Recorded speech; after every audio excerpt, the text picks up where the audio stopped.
سلام به روی ماهتون. توی این پست آموزشی میخوایم با هم این دستکش خوشگل رو ببافیم و با کلاهی که توی پست قبلی بهتون آموزش دادم این دستکش رو ست کنید.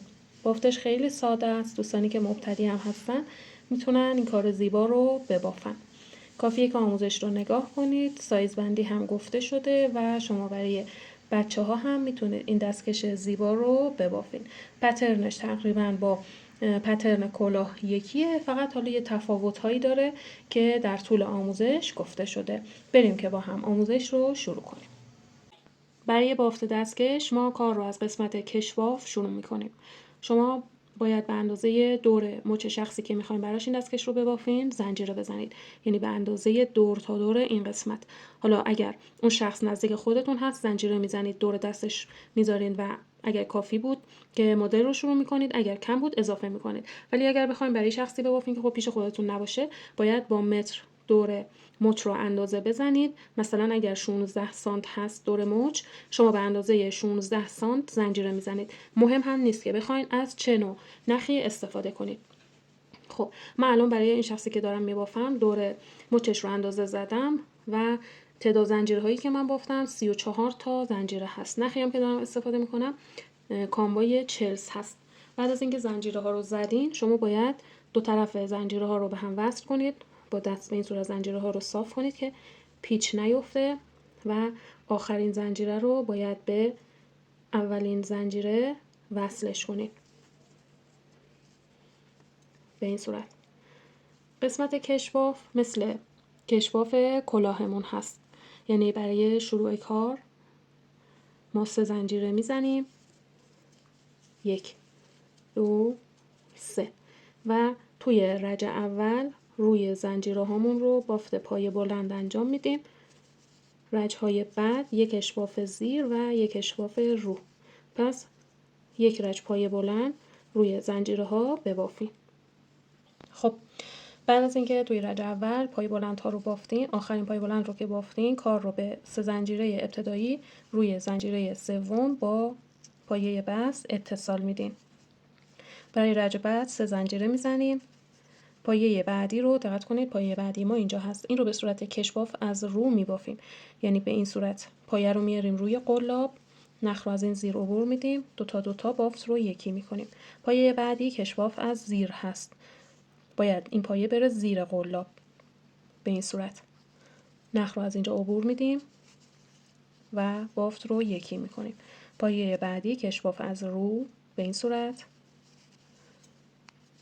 پایه بعدی کشواف از زیر و به همین ترتیب معذرت میخوام و به همین ترتیب بافت رو کاملش میکنیم. خب بعد از اینکه آخرین پایه رو بافتیم، برای من یه دونه پایه رو هست. میام کار رو به 3 زنجیره ابتدایی روی زنجیره سوم اتصال میدم. برای رج بعد دوباره 3 زنجیره. اینجا پایه ها سر جای خودشون بافته میشن، یعنی این پایه کشواف از رو بوده که توی این رج و رج های بعدی دوباره به صورت کشواف از رو میبافیم. بعدی کشواف از زیر، بعدی رو، پایه بعدی کشواف از زیر. این رج رو هم به این ترتیب کامل میکنید و به 3 زنجیره ابتدایی روی زنجیره سوم با پایه بست اتصال میدید. برای رج بعد دوباره 3 زنجیره میزنید. اولین پایه کشواف از رو هست که دوباره به همین صورت بافته میشه، بعدی به صورت کشواف از زیر. این قسمت کشواف به این حالت بافته میشه و ما این قسمت رو به اندازه 6 سانت میبافیم. خب کشواف رو کامل کنیم تا بریم بافت مدل رو شروع کنیم. خب عزیزان، من قسمت کشواف رو بافتم. برای بچه ها شما میتونید 1 سانت کمتر، یعنی به اندازه 5 سانت کشواف رو ببافید، ولی در کل سلیقه‌ای هست این قسمت کشواف. حالا میخوایم مدل رو شروع کنیم. مدل بافت مثل پترن کلاه میمونه، یه تفاوت کوچیکی داره. الان ما دستکش رو میخوایم شروع کنیم، میایم روی یک پایه رو 3 تا پایه بلند میبافیم، 3 تا پایه بلند نیمه که بعد با هم یکی میشن. یک زنجیره میزنیم، یک پایه جا میذاریم، میایم روی پایه بعدی دوباره بافت رو تکرار میکنیم. بعد از اینکه کشواف رو بافتین، نختون رو قطع کنید و از روی پایه بعدی، یعنی این 3 زنجیره نه، روی کشواف رو از اینجا قلابتون رو وارد بافت کنید و نخ جدیدتون رو بیارین داخل بافت. اگر بخواین تک رنگ ببافین که خب احتیاج به این نیست که نخ قیچی بشه. با 3 زنجیره کار رو شروع میکنیم. 2 تا پایه بلند نیمه دقیق کنار همین میبافیم. 1 و این هم 2. حالا 3 رشته نخ روی قلاب با هم یکی میشن. 1 زنجیره میزنیم. این نخی که قطع کردین رو هم از سمت پشت کار بیارین داخل بافت. ببینید پایه بعدی رو رها میکنیم، روش بافت نمیزنیم. میایم روی پایه بعدی 3 تا پایه بلند نیمه میبافیم. 1 2 و 3. حالا کل پایه ها اینجا دیگه 4 تا پایه روی قلاب داریم. اولی 3 تا هست چون با 3 زنجیره کار رو شروع کردیم. بقیه گل ها 4 تا نخ روی قلاب داریم که با هم یکی میکنیم. 1 زنجیره میزنیم. از قسمت پایین این کشواف زیر رو رها میکنیم. دوباره میایم روی پایه بعدی 3 تا پایه بلند نیمه میبافیم. 1 2 و 3. ببینید 4 تا رشته نخ روی قلاب داریم که با نخ اصلی یکی میکنیم. 1 زنجیره میزنیم. این پایه رو رها میکنیم. دوباره روی پایه بعدی این بافت رو تکرار میکنیم. رج اول رو ما به این صورت میبافیم. خب وقتی این رج کامل شد 1 زنجیره میزنید و بافت رو دقت کنید به اولین گل 3 زنجیره نه. وقتی این 2 تا پایه رو با هم یکی کردین یعنی از این قسمت با پایه بست به این صورت اتصال میدین. نختون رو قیچی کنید.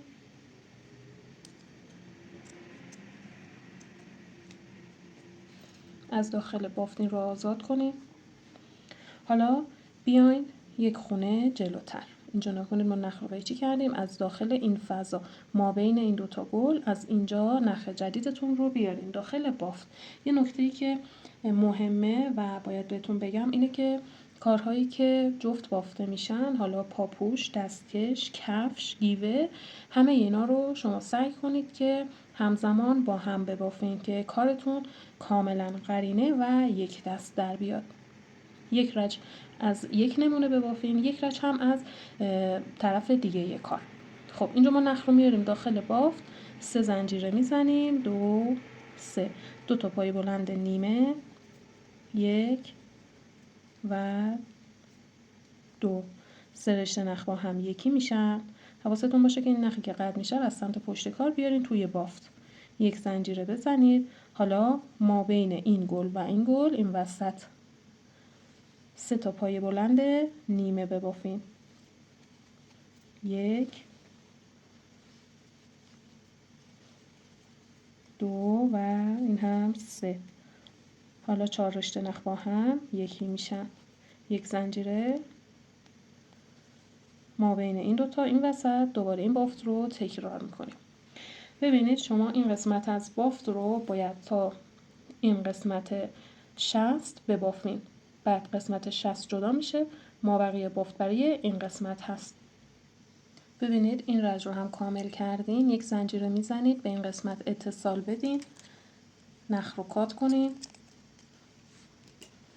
و دوباره از اینجا نخ جدید رو بیارین توی بافت و طبق این رجی که آموزش دادم این قسمت رو ببافین.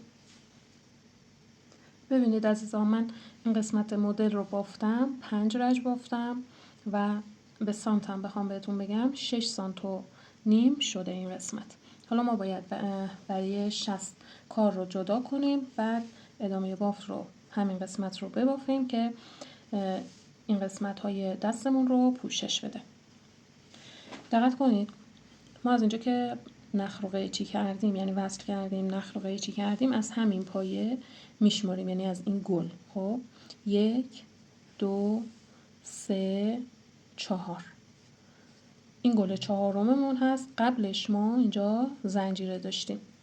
قلاب رو وارد این فضا میکنیم. حالا نخ جدید رو میاریم توی بافت.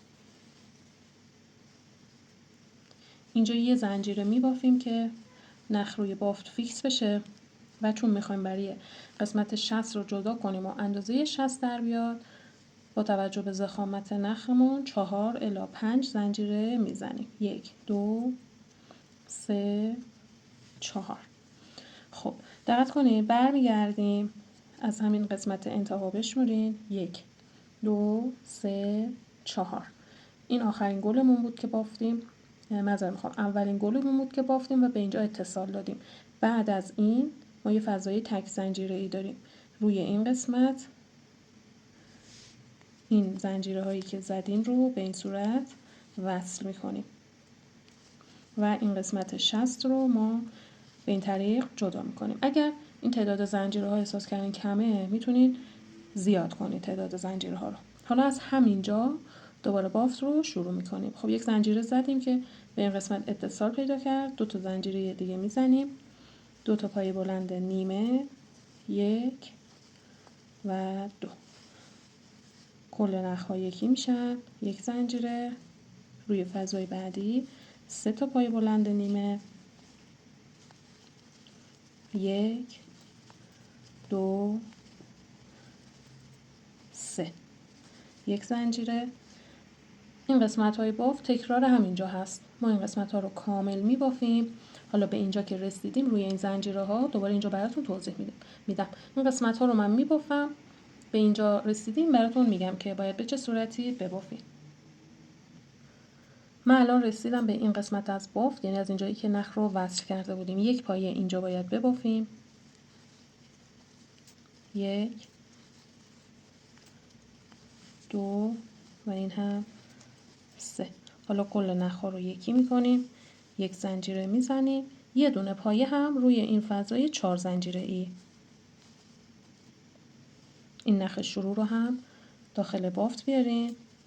1 2 و 3. کل نخ‌ها یکی میشن. یک زنجیره و حالا بافت رو به اولین گلمون روی این قسمت اتصال میدیم. ببینید این قسمت شست هم به این صورت جدا میشه. حالا این نخ رو از سمت داخل لابلای بافتتون باید پنهان کنید. مابقی رج ها هم تکرار همین جا هست. یعنی نخ رو قیچی میکنید، از همینجا نخ جدید رو میارین توی بافت و میبافین. حالا این رو تا اندازه‌ای که دوست دارید این قسمت های دستتون رو پوشش بده به این ترتیب ببافین و کاملش کنید. این هم کامل شده بافتمون هست. امیدوارم که ببافین و لذت ببرید. منتظر نمونه بافتای قشنگتون هستم.